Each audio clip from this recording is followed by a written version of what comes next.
अस्सलाम वालेकुम फ्रेंड्स, जैसा कि आप जानते ही होंगे स्कॉस्ट जम्मू यानी शेर Kashmir university of agriculture science and technology Jammu के अंदर 79 non teaching assistant, steno, draughtsman, nurse, data entry operator, DEO, clerk, driver and इसके अलावा अदर डिपार्टमेंट में वैकेंसियाँ निकली हुई हैं। अगर आप सिर्फ 10th 12th degree diploma candidate हो तो आप इन वैकेंसियों के लिए अप्लाई कर सकते हो। अगर अप्लाई करना चाहते हो उसका ऑनलाइन फॉर्म कैसे फिलअप करें, आज आपको मैं स्टेप बाय स्टेप करके ऑनलाइन फॉर्म फिलअप करके बताने वाला हूं। अगर अप्लाई करना चाहते हो साइट का लिंक और फुल डिटेल के साथ नीचे डिस्क्रिप्शन में लिंक देने की कोशिश करूंगा। वहां पर क्लिक करके फुल डिटेल्स क्या क्या रिक्वायरमेंट इंपॉर्टेंट डेट्स वहाँ पर मैं तमाम दिया है। उसके बाद जैसे अप्लाई वाले टैग पर क्लिक करोगे आप इनकी ऑफिशियल वेबसाइट में आ जाओगे। आप इनकी ऑफिशियल वेबसाइट गूगल से भी सर्च कर सकते हो। साइट में आने के बाद आपने थोड़ा सा नीचे आ जाना है। नीचे आप ऑप्शन देखोगे apply online for various non teaching post. अब आपने इस लिंक पर क्लिक कर देना है। जैसे अप्लाई ऑनलाइन वाले टैग पर क्लिक करोगे आपके सामने एक न्यू पेज ओपन हो जाएगा। कुछ इंपॉर्टेंट इंस्ट्रक्शन आपको पढ़ने को मिल जाएगी। फॉर्म फिलअप करने के लिए आपने पर थोड़ा सा पर स्क्रॉल करके नीचे आ जाना है। नीचे आपको अप्लाई के 2 लिंक आपको दिए जाएंगे। याद रहे, अब आप जिस भी पोस्ट वगैरह के लिए आप अप्लाई कर रहे हो, advertisement notification number 9 and advertisement notification number 10, अब आप जिस भी पोस्ट वगैरह के लिए अप्लाई कर रहे हो उसी पर आपने अप्लाई नो बाय टैग पर क्लिक कर देना है। ध्यान रहे, अप्लाई के लिए आपको 2 लिंक दिए गए। अब आप जिस भी पोस्ट वगैरह के लिए आप अप्लाई कर रहे हो उसी पोस्ट के मुताबिक आपने अप्लाई वाले टैग पर क्लिक कर देना है। चलिए मैं अपने अकॉर्डिंग अप्लाई वाले टैग पर क्लिक कर देता हूँ। जैसे अप्लाई वाले टैग पर क्लिक करोगे आपके सामने एक न्यू पेज ओपन हो जाएगा। यहाँ पर तमाम इंपॉर्टेंट इंस्ट्रक्शन वगैरह दी गई है। फॉर्म को कैसे फिलअप करना है, क्या क्या रिक्वायरमेंट, आपको स्टेप बाय स्टेप करके तमाम डिटेल्स पढ़ने को मिल जाएंगी। मैं रेकमेंड करूंगा आपने 1 बाय 1 करके तमाम इंपॉर्टेंट इंस्ट्रक्शन एक बार ज़रूर पढ़ लेनी है।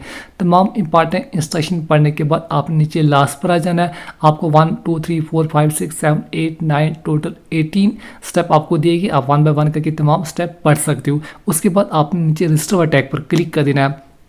अगर आप पहली बार साइट में गए हो तो आपने रजिस्टर वाले टैग पर क्लिक कर देना है। जैसे आप रजिस्टर वाले टैग पर क्लिक करोगे आपके सामने एक न्यू पेज ओपन हो जाएगा। यहाँ पर आपने 1 टाइम रजिस्ट्रेशन कंप्लीट कर लेनी है। अब आप खुद का या किसी भी अदर कैंडिडेट का फॉर्म फिलअप कर रहे हो, स्टेप बाय स्टेप करके तमाम डिटेल्स मेंशन कीजिए।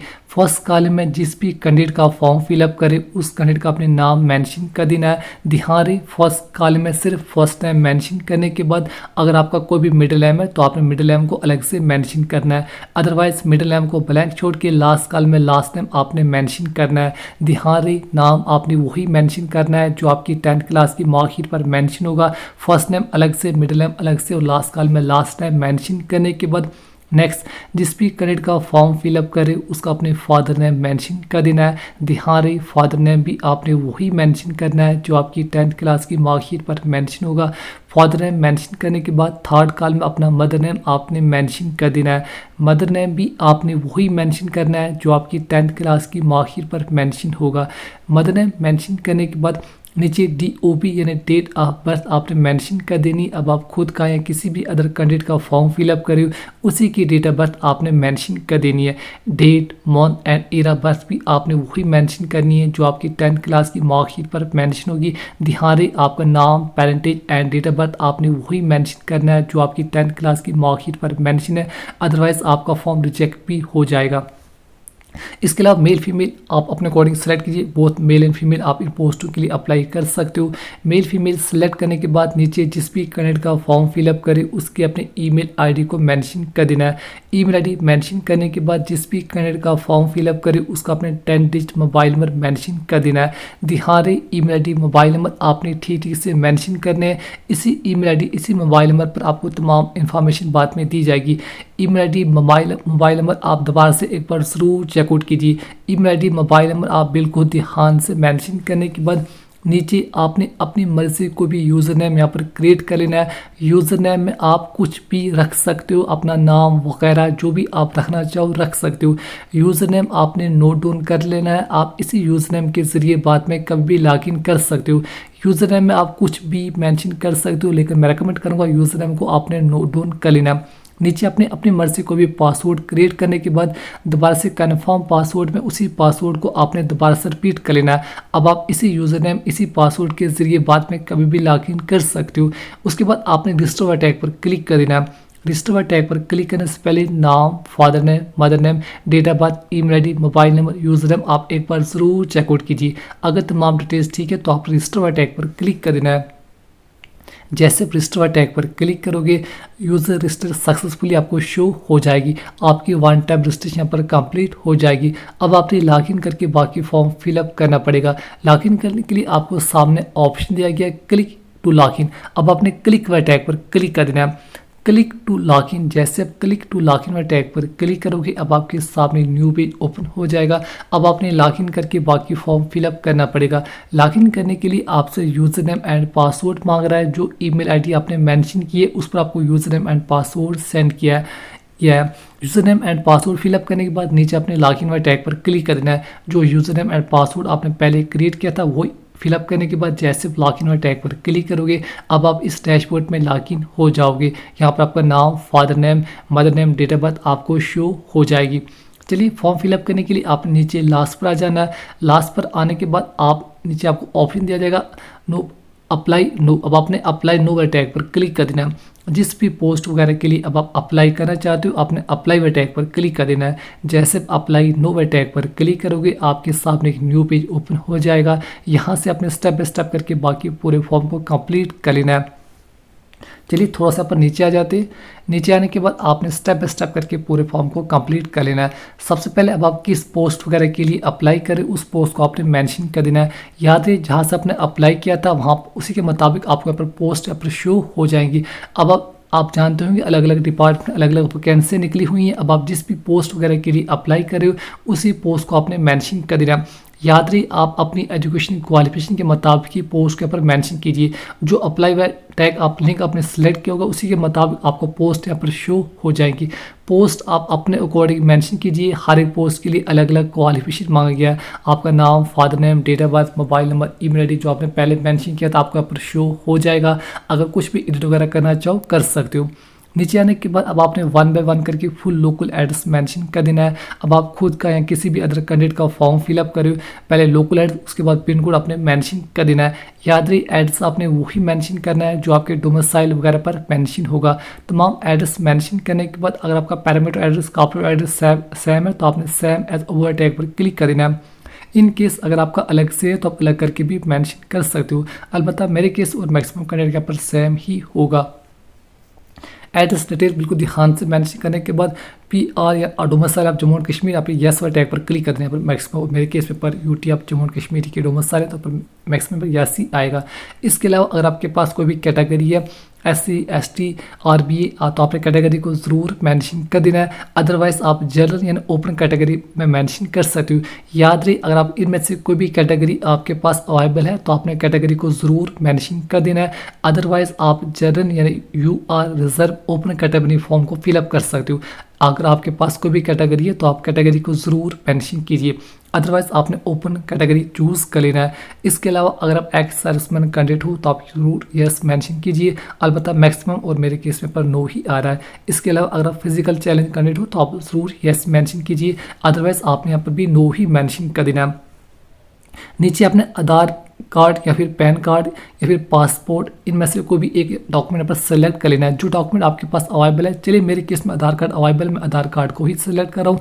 आप अपने अकॉर्डिंग आधार कार्ड, पैन कार्ड, पासपोर्ट इनमें से कोई भी डॉक्यूमेंट पर मेंशन कर सकते हो।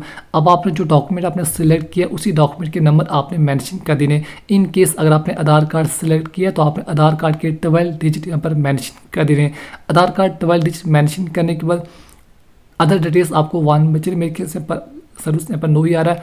आप इन तमाम कानून को एक बार ज़रूर पढ़ लीजिए। आपके केस में कहीं भी यस सर आपके खिलाफ कोई कोर्ट केस FIR वगैरह है तो आप इन कानून को पढ़ने के बाद यस तो मैं मेंशन कर सकते हो। अलबत्ता मेरे केस में पर नो ही आ रहा है। गवर्नमेंट सर्वेंट यहाँ पर भी मेरे केस में नो ही आ रहा है। आप इन तमाम कानून को एक बार ज़रूर पढ़ लीजिए। आपके केस में अगर कहीं भी यस आ रहा तो आप यस मेंशन कर सकते हो। अलबत्ता मेरे केस में पर नो ही आ रहा। मैं इन तमाम कानून को एक बार पढ़ने के बाद यस नो में फिलअप कर रहा हूँ। मैक्सिमम कैंडिडेट हो सकता है पर नो ही आएगा, लेकिन आप अपने अकॉर्डिंग ही मेंशन कीजिए। आप इन तमाम कानून को एक बार ज़रूर पढ़ लीजिए। उसके बाद यस नो में फिलअप करने के बाद नीचे सेव एंड कंटिन्यू टैग पर क्लिक कर देना है। सेव एंड कंटिन्यू टैग पर क्लिक करने से पहले तमाम डिटेल्स आप एक बार ज़रूर चेकआउट कीजिए। चलिए हमारे केस में सब कुछ ठीक है। जैसे आप सेव एंड कंटिन्यू टैग पर क्लिक करोगे आपके सामने सेकंड पेज ओपन हो जाएगा। अब आपने अपनी एजुकेशन क्वालिफिकेशन 10th से लेकर जो भी अदर क्वालिफिकेशन आपसे मांगी जाएगी आपने 1 बाय 1 करके तमाम हायर क्वालिफिकेशन को मेंशन कर देना है। चलिए थोड़ा सा नीचे आ जाते हैं। सबसे पहले आपने 10th किस बोर्ड वगैरह से आपने 10th क्लास पास किया उस बोर्ड का आपने नाम मेंशन कर देना है। जिस भी बोर्ड वगैरह से आपने 10th क्लास पास की होगी उस बोर्ड का आपने नाम मेंशन कर देना है। आपने इंडिया के किसी भी बोर्ड से आपने 10th क्लास पास की होगी उसी बोर्ड का आपने नाम मेंशन करने के बाद एरा पासिंग 10th क्लास की एरा पासिंग आपकी 10th क्लास की मार्कशीट पर मेंशन होगी। सेम टू सेम आपने वही मेंशन कर देना है। एरा पासिंग मेंशन करने के बाद आपके केस में परसेंटेज या ग्रेड्स आप अपने अकॉर्डिंग मेंशन कीजिए। टोटल परसेंटेज ऑफ मार्क्स आपने पर मेंशन कर देने। आपने 10th क्लास में कितने परसेंटेज ऑफ मार्क्स अटेन किए, परसेंटेज ऑफ मार्क्स मेंशन करने के बाद नीचे अपने डिवीजन फर्स्ट सेकंड थर्ड आप अपने अकॉर्डिंग ही मेंशन कर सकते हो। इसके अलावा जो भी आपका मेन सब्जेक्ट आप चाहो तो 1 बाय 1 करके 10 के तमाम सब्जेक्ट मेंशन कर सकते हो या फिर अपना मेन सब्जेक्ट मेंशन करने के बाद अपने नीचे आ जाना है। यहाँ पर आपने 10+2 यानी 12th की डिटेल्स को मेंशन करना पड़ेगा। 12th की स्पोर्ट्स आपने 12th क्लास पास किया। इसके अलावा एरा पासिंग 12th क्लास की एरा पासिंग आपकी 12th क्लास की मार्कशीट पर मेंशन होगी। इसके अलावा आपने 12th क्लास में टोटल कितने परसेंटेज ऑफ मार्क्स अटेन किए, division first second third math subject अगर आप मेंशन करना चाहो कर सकते हो। उसके बाद आपने सेव एंड कंटिन्यू टैग पर क्लिक कर देना है। याद रहे अब आप जिस भी पोस्ट वगैरह के लिए अप्लाई कर रहे हो 10th से लेकर जितनी भी हायर क्वालिफिकेशन आपसे मांगी जाएगी 10, 12 डिग्री डिप्लोमा आपने 1 बाय 1 करके तमाम हायर क्वालिफिकेशन मेंशन करने के बाद नीचे सेव एंड कंटिन्यू टैग पर क्लिक कर देना है। जैसे आप सेव एंड कंटिन्यू टैग पर क्लिक करोगे आपके सामने थर्ड पेज ओपन हो जाएगा। जो भी वर्क एक्सपीरियंस डिटेल्स आपके पास अवेलेबल है जिस भी पोस्ट वगैरह के लिए आप अप्लाई करो अगर आपके पास वर्क एक्सपीरियंस अवेलेबल है तो आपने यस करके डिटेल्स को मेंशन करना पड़ेगा। उसके बाद सेव एंड कंटिन्यू टैग पर क्लिक कर देना है। अगर आपके पास अवेलेबल नहीं है तो आपके पास रिक्वायरमेंट नहीं है तो आप नो करके सेव एंड कंटिन्यू टैग पर क्लिक कर सकते हो। जैसे आप नेक्स्ट टैग पर क्लिक करोगे आपका लगभग फोर्थ एंड लास्ट पेज लगभग ओपन हो जाएगा। यहाँ पर आपने चलिए फोटो सिग्नेचर थंब ऑपरेशन को अपलोड करना पड़ेगा। चलिए थोड़ा सा पर नीचे आ जाते हैं। नीचे आप आने के बाद सबसे पहले आपने सेलेक्ट फाइल पर क्लिक करके अपना रिसेंट फोटो अपलोड कर लेना है। अब आप खुद का या किसी भी अदर कैंडिडेट का फॉर्म फिलअप करो ब्रोज वाई टैग पर क्लिक करके अपना फोटो अपलोड कर लेना है। याद रही फोटो का साइज़ आपने 20 KB से लेकर 50 KB के दरमियान अपलोड कर लेना है। फोटो अपलोड करने के बाद नीचे आपने अपना सिग्नेचर अपलोड कर लेना है। जिस भी कैंडिडेट का खुद का फॉर्म फिलअप करे ब्रोज वाई टैग पर क्लिक करके अपना सिग्नेचर अपलोड कर लेना है। सिग्नेचर का साइज आपने 20 KB से कम ही अपलोड कर लेना है। फोटो सिग्नेचर अपलोड करने के बाद नीचे अपने ब्रोज वाई टैग पर क्लिक करके अपना थंब ऑपरेशन अपलोड कर लेना है। थंब ऑपरेशन का साइज भी अपने 20 KB से लेकर 50 KB के दरमियान अपलोड कर लेना है। फोटो सिग्नेचर और थंब ऑपरेशन अपलोड करने के बाद नीचे अगर आप जो गवर्नमेंट सर्वेंट वगैरह आपने नो मेंशन किया तो आपको डॉक्यूमेंट अपलोड करना पड़ेगा। याद है इन केस अगर आपने यस मेंशन किया तो आपको डॉक्यूमेंट अपलोड नहीं करना पड़ेगा। मेरे केस में पर डॉक्यूमेंट अपलोड करने के लिए मांग रहा तो मैं यहाँ पर डॉक्यूमेंट अपलोड कर देता हूँ। उसके बाद आपने सेव एंड कंटिन्यू टैग पर क्लिक कर देना है। फोटो सिग्नेचर थंब इंप्रेशन और डॉक्यूमेंट अगर आपसे मांगा जाएगा तो ही आपने अपलोड कर लेना है। उसके बाद आपने सेव एंड कंटिन्यू टैग पर क्लिक कर देना है। जैसे सेव एंड कंटिन्यू टैग पर क्लिक करोगे आपके सामने तमाम की तमाम डिटेल्स आपको शो हो जाएंगी। आपका नाम, parentage, date of birth, mobile number, email ID, local address, आपके एजुकेशन क्वालिफिकेशन, इसके अलावा जितनी भी अदर डिटेल्स अभी तक आपने मेंशन की हैं तमाम की तमाम डिटेल्स आपको शो हो जाएंगी। अगर तमाम डिटेल्स ठीक है तो आपने फाइनेंस सबमिशन टैग पर क्लिक कर देना है। याद रहे फाइनेंस सबमिशन टैग पर क्लिक करने के बाद आप इन स्टेप में एडिट वगैरह नहीं कर पाओगे। फाइनेंस सबमिशन टैग पर क्लिक करने से पहले नाम, parentage, date of birth, mobile number, email ID, आपका लोकल एड्रेस, आप जिस पोस्ट के लिए अप्लाई करें तमाम डिटेल्स आप एक बार जरूर चेकआउट कीजिए। अगर तमाम डिटेल्स ठीक है फाइनेंस सबमिशन टैग पर क्लिक करते ही ये पेज आपको डायरेक्ट यानी मेन पेज पेमेंट पेज आपको ले जाएगा। वहाँ पर आप net banking, credit card, debit card, ATM card के जरिए इसकी पेमेंट वगैरह कर सकते हो। पेमेंट करने के बाद बस आपने एक बात का ध्यान रखना है, इसकी हार्ड कॉपी या तो प्रिंट या फिर स्क्रीनशॉट या फिर डाउनलोड करके अपने फ़ोन वगैरह में रख लेना है। तो बस इस तरह से आसानी से स्कॉस्ट जम्मू के अंदर जो 79 नॉन टीचिंग की न्यू वैकेंसी निकली हुई हैं उनके लिए अप्लाई कर सकते हो।